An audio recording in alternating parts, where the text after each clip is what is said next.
Good evening, Facebook friends. Only we're not in Facebook. So, big data structures. What does it even mean? Artificial intelligence is a key, is one of the numerators or denominators behind this. So, access to big data. I've got two perspectives. One is internal corporate data, and the other is external federal data. So the corporate data was mixed data structures. Now, what this means is you had an Oracle database over here. You had flat files, just files written for years and decades, sitting on tape over to your right-hand side. And then off in a warehouse, because we have all of this indexed, is historical data, probably stored in a dry mine shaft somewhere just for preservation techniques. But the historical data is out there, dating in decades. You have robots that go out and pick cassettes and stick them in to readers for computers to go pull data up. And these shufflers are moving hundreds of cartridges an hour of tapes from archives. This is the background of big data. These huge machines carrying tapes from vaults and warehouses somewhere to somewhere else to be read. And the tapes might be written in an archaic or ancient language. They might have something like Fortran inside of them, or assembler language, or other things that have long since been lost. So that's data constructs, where the data might lead or be found or out there in this huge world. Now imagine roughly 40% of human consumption of automobiles as a database.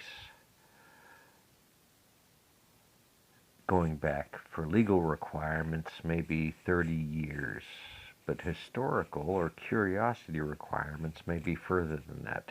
So these are the depths of the records you can query. On the other side of that, so this is internal corporate data. I don't have to have access licenses to it. I do have to have legitimate questions asked of my teams. My teams are software engineers, are database experts. That'd be a good term for them. What's after expert? So, and a specific tool called SAS. SAS, capital SAS, an analytic tool for looking at and comparing massive amounts of information sets to one another. It was engineered from a flat file data structure and still exists because those flat file structures exist, yet it's a very capable tool for indexing and knowing about those flat files and the data in them. So now we go to SAS, that tool. I'm trying to introduce the tools you have to touch this data set, and SAS, capital SAS, is a good one to go look at. Seat licensing for these things, thousands of seats or hundreds of seats, was a concern, but it was a tool had to have. Just as after SAS was done pulling a data set, these analysts might turn Visual Basic loose on an individual data set, all with traceable characteristics and heuristics, a chain of custody type of thing going on where you know where the data came from and how it was analyzed. Now we're going to step into the next level of data. This is external data. You have to have a license to even know about or touch. This is uh,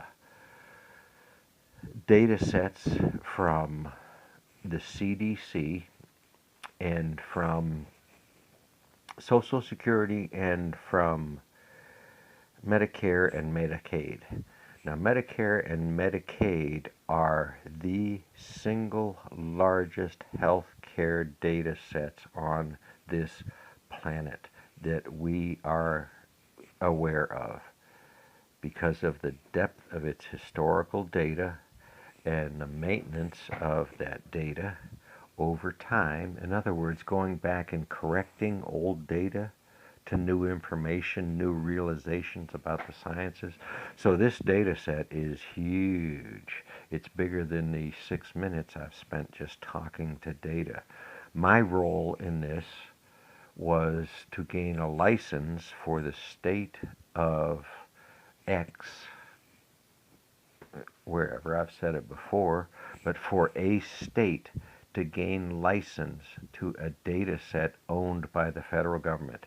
This is HIPPA laws, personal privacy information.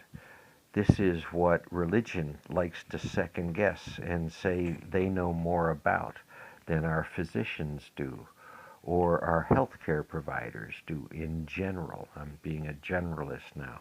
So these data sets are huge. What I signed was a license for the corporation I worked for under the auspices of the state I lived in to access federal data. This license permitted me to allow a series of people and hosts inside a whole state, tens of thousands of users, to be able to access data. If the license was not renewed, if my name was not signed on that piece of paper, someone else would have had to have signed it. It's that simple or that hard. This data set is the information for every senior citizen in America, just about the health care information. Because even though private providers are playing this game and raping us for profits, that information had to be reported. This is the strength of both Medicare and Medicaid information related to health, America's health, and where else was I talking? The states, local governments, our ability to react. This is how big this is. This is a person that signed a whole state's license to access information for better health care. Better health care. That was the goal. That was my goal. Not more corporate jets. Fuck them, I quit. But 8 minutes is too long for most people to listen. But this is the way it works. Huge analytic tools that are not desktop elements with access by a unique set of individuals. And frankly, we can do better. Don't you think? 9 minutes now. Should have been years packed into 9 minutes. Print your own degree. Peace.